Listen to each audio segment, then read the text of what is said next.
আগে আগে আগে সাহেব সাহেব সেটাও তো অন্যায় সাহেব ঠিক ঠিক ঠিক ঠিক তাই এরা বলতেন ওদের কালচারে যেটা ভালো সেটা শিখতে আপত্তি কি ঠিক ঠিক ঠিক এই ছিল ওদের মেন এনিওয়ে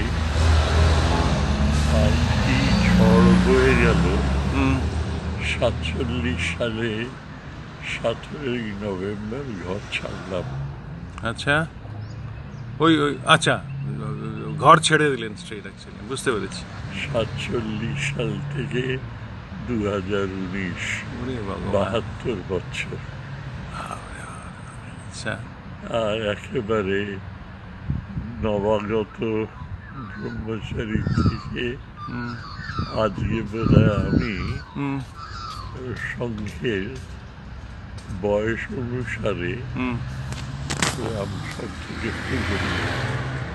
সব থেকে ঠিক ঠিক আর কত অদ্ভুত অদ্ভুত সব সাধু সন্ন্যাসী সঙ্গে করেছি ভাই।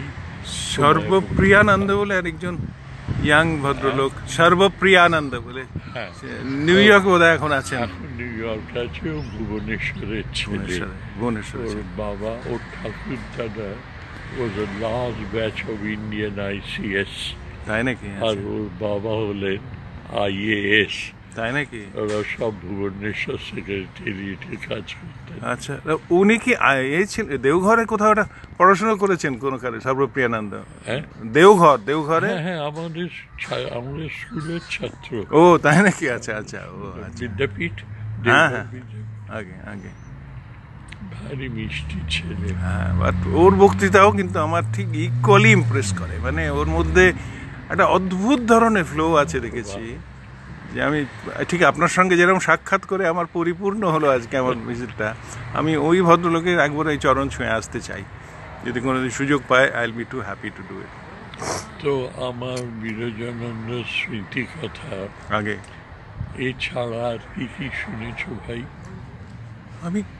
আমার মেমারি আস্তে আস্তে এবার ফিল করছে, কেন যায় না, ওই শেষে আমার স্ত্রী অ্যালজাইমার্সেই গেছেন কিন্তু আমার সেই মেমারি কিন্তু আপনার সমস্ত কথা মানে আমি এখন কোনটে ছেড়ে কোনটে বলি সেই রকম আমার করতে পারছে না। ওই ইউটিউবে সব ইউটিউবে তা জানি না, ইউটিউবে আপনার এখনও যদি আমি এখানে আপনার সামনেই করে দিই ইউটিউবে আপনি নিজের কথা নিজেই শুনতে পাবেন। আমি নিজে শুনেছি ইউটিউবে, সে অসাধারণ অসাধারণ। আমি সেই তরুণবাবুর থ্রু দিয়েই আপনার নাম শুনে আপনার লেকচার শুনে উনি বললেন যে রামকৃষ্ণ মিশনে যদি শুনতে চান তো সিলেক্টেড কারুর গান শুনুন, সিলেক্টেড কারুর বক্তৃতা শুনুন। সো হি নেমড ইউ, যে যদি ওনার একবার বক্তৃতা শোনেন আর কারুর বক্তৃতা শুনতে ইচ্ছে করবে না। So in fact he proved himself absolutely right. তরুণবাবু আপনার প্রতি একদম প্রচণ্ড রকম একটা শ্রদ্ধা জ্ঞাপন করে আমায় এটা বলেছেন, and I am grateful to him যে এইরকম একজন মহাপুরুষের সঙ্গে আমায় দেখে করিয়ে দিলেন।